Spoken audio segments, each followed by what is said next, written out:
আজ যে বিষয়টা নিয়ে আমি আপনাদের সামনে আলোচনা করব আন্তর্জাতিক স্তরে অত্যন্ত গুরুত্বপূর্ণ এবং স্পর্শকাতর বিষয়।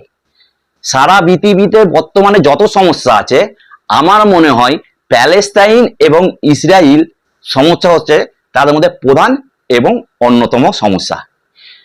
এই ইস্যু নিয়ে মধ্যপ্রাচ্য দীর্ঘদিন ধরে অশান্ত।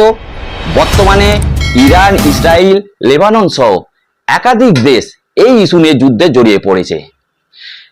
ইসরায়েলকে একদিকে মদত দিচ্ছে মার্কিন যুক্তরাষ্ট্র সহ ন্যাটো দেশ এবং ইরানকে আনঅফিসিয়ালি ভাবে সাপোর্ট করছে রাশিয়া, চীন এবং উত্তর কোরিয়া।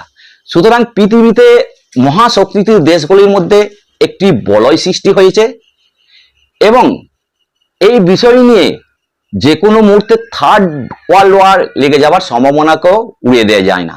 সুতরাং এই বিষয়টি খুবই গুরুত্বপূর্ণ এবং স্পর্শকাতর বিষয়।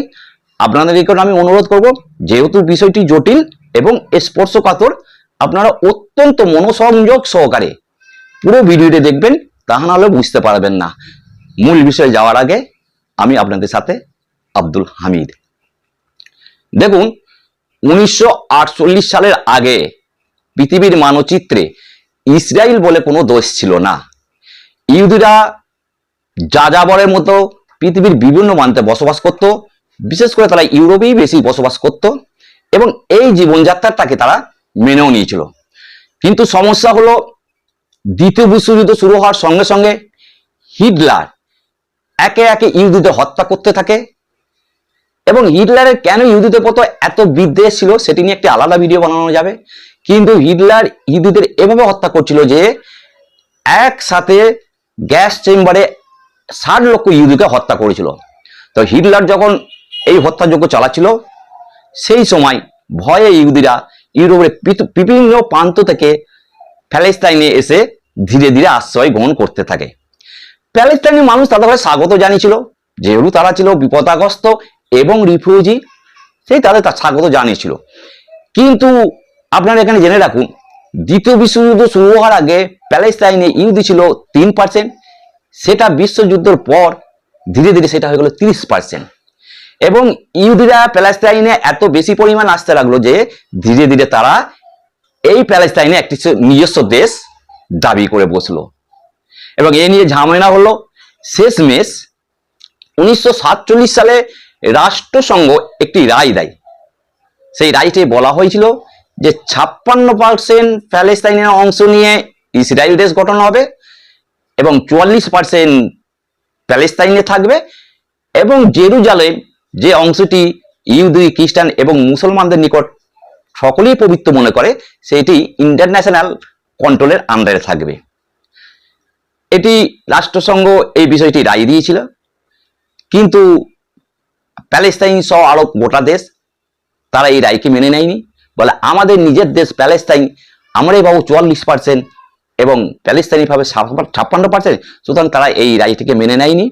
কিন্তু আপনারা জেনে রাখুন, ব্রিটেন সহ বিভিন্ন দেশের প্রত্যক্ষ মদতে 1948 সালে প্যালেস্তাইনে ইসরায়েল স্বাধীন রাষ্ট্র হিসাবে নিজেদের প্রকাশ করতে থাকে এবং তার সঙ্গে সঙ্গে বিশ্বের কিছু দেশ তাদের স্বীকৃতি দেয়, কিন্তু আরব দুনিয়ার বেশিরভাগ দেশ তাকে স্বীকৃতি দেয়নি।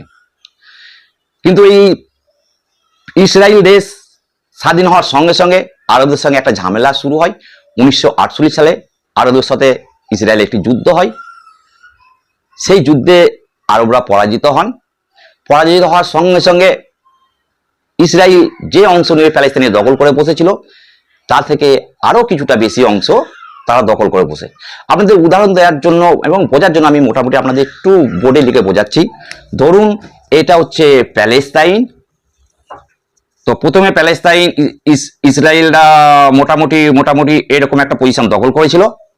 কিন্তু যেই 1948 সালে আরবদের সাথে যুদ্ধ হয় এবং সেই যুদ্ধে আরবরা হেরে যায়, আরো কিছুটা অংশ এরা প্যালেস্তাইনে দখল করে নিল, আরো কিছুটা বেশি। যদিও এটি সঠিক ম্যাপ নাই, খালি আপনাদের বোঝাবার জন্য আমি বলছি। এরপর ঝামেলা লেগেই থাকে। পুনরায় 1967 সালে আরবদের সঙ্গে আরেকটি যুদ্ধ হয়, যেই যুদ্ধটি 6 দিনের যুদ্ধ নামে খ্যাত। সেই যুদ্ধ আরবরা পরাজিত হন এবং ইসরায়েল জিতে যায়। এবং সেই যুদ্ধে আরবরা পরাজিত হওয়ার পর আপনার ইসরায়েল আরো কিছুটা প্যালেস্তাইনের অংশ দখল করে বসে। মোটামুটি প্যালেস্তাইনের জন্য এই খণ্ড বিখণ্ড কিছু অংশ রইল এবং ফিলিস্তিনিরা নিজের দেশে 7 লাখ ফিলিস্তিনি তারা রিফিউজি হয়ে গেল এবং তারা আরবের বিভিন্ন দেশে আশ্রয় গ্রহণ করলো। আপনাদের বলে রাখি, ঠিক এই সময় 1964 সালে প্যালেস্তাইনে জন্ম নিয়েছিল একটি সংগঠন, প্যালেস্তাইন, যার নাম liberation organisation, Palestine liberation organisation, সহজে যাকে বলা হয় PLO। এই PLOর নেতা ছিলেন ইয়াসের আরাফাত। PLOর লক্ষ্য হলো যে অস্ত্র তুলে নাও এবং নিজ দেশ দখল করো, মানে অস্ত্রের উপরই ভরসা। তো এই নিয়ে দীর্ঘদিন ধরে PLOর সঙ্গে ইসরায়েলের ঝামেলা শুরু হতেই থাকে এবং চলতেই থাকে, অনবরত চলতেই থাকে। কিন্তু এরই মধ্যে একটি সুখবর হলো কি, 1992 সালে ইসরায়েলে প্রধানমন্ত্রী নিযুক্ত হন ইসহাক রবিন। এই ইসহাক রবিন ইসরায়েলের প্রধানমন্ত্রী নিযুক্ত হয়ে তিনি PLOকে বলে এরা সন্ত্রাসবাদী সংগঠন নয়, এরা হচ্ছে নিজ দেশ দাবি করছে এবং এদের নিজ দেশ দেয়া উচিত। সুতরাং এদিকে PLOর নেতা ইয়াসের আরাফাতের সঙ্গে ইসহাক রবিনের একটি বৈঠক হয়, একটি শান্তি বৈঠক হয়। এই বৈঠকের জন্য কিন্তু এরা দুজনই নোবেল পেয়েছিলেন। তো মোটামুটি একটা এদের মধ্যে আলোচনা হয় যে কিছুটা ফিলিস্তিনের জায়গা নিয়ে একটা ফিলিস্তিনি দেশ গঠন হবে, আর মোটামুটি একটা চুক্তি হয়। তো বেশ কিছুদিন ধরে এই চুক্তি চলছিল, কিন্তু এখানে আপনাদের বলে রাখি ইসহাক রবিনের এই যে চুক্তি, সেটা কঠোরপন্থী ইহুদিরা মেনে নিতে পারেনি। কেন মেনে নিতে পারেনি? যে তারা তখন অলরেডি অনেকটা অংশে ইসরায়েল দখল করে বসে আছে। তারা বলল আমরা গোটা প্যালেস্তাইনটাই দখল করব, প্যালেস্তাইনদের কিছু দেবো না। ইসহাক রবিনে তারা এই ডিসিশনটাকে মানতে চাইল না এবং সে মতো অবস্থায় 1995 সালে ইসহাক রবিনকে এক কঠোরপন্থী ইহুদি খুব কাছ থেকে গুলি করে হত্যা করেছিল, ঠিক যেরকম কি হত্যা করেছিল মহাত্মা গান্ধীকে নাথুরাম গডসে। এদিকে এর মধ্যে বলে রাখি, ফিলিস্তিনে আরেকটি সংগঠন তৈরি হয়েছিল যার নাম হামাস। তারা PLOর এই নীতিকে মেনে নিতে পারেনি। তারা বলছিল কি PLO হচ্ছে নরমপন্থী সংগঠন, তারা আপোষে চাই, ইসরায়েলের সঙ্গে আপোষ চাই, কিন্তু আমরা কোনো ইসরায়েলের সঙ্গে আপোষ চাই না। আমরা আমাদের পুরো দেশ দখল করে নেব এবং ইসরায়েলকে পৃথিবীর মানচিত্র থেকে চিরতরে মুছে দেব।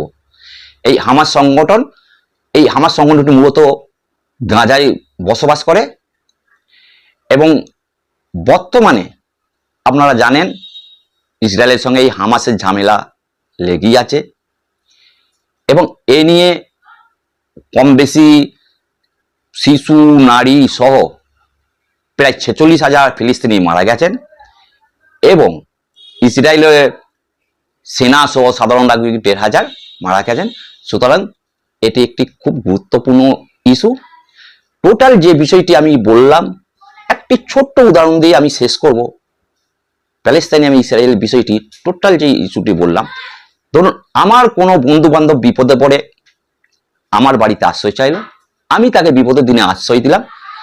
কিছুদিন পর সে আমার বাড়িটাকেই বললো সে নিজের বাড়ি দাবি করলো এবং আমাকে দেশ থেকে আমার বাড়ি থেকে বার করে দিল। আমি যখন বললাম আরে ভাই এটা তো আমার বাড়ি, তখন সে আমাকে বলল সন্ত্রাসবাদী। সুতরাং এই প্যালেস্তাইনিরা নিজের দেশ চাইছে, তারাই এখন সন্ত্রাসবাদী আখ্যা পেয়েছে। ডিয়ার ভিউয়ার্স, আমি আশা করছি যেহেতু এই বিষয়টি একটু জটিল এবং স্পর্শকাতর, মোটামুটি একটি প্রাইমারি কনসেপ্ট আপনাদের মধ্যে এসছে এবং আপনাদেরকে আমি অনুরোধ করব আমার এই চ্যানেলটি সাবস্ক্রাইব করবেন, লাইক করবেন এবং কমেন্ট করতে ভুলবেন না। যদি কোনো নতুন ভিডিও আপনাদের ইচ্ছা থাকে অবশ্যই কমেন্ট করবেন। আপনাদের সকলের জীবনের সাফল্য কামনা করি।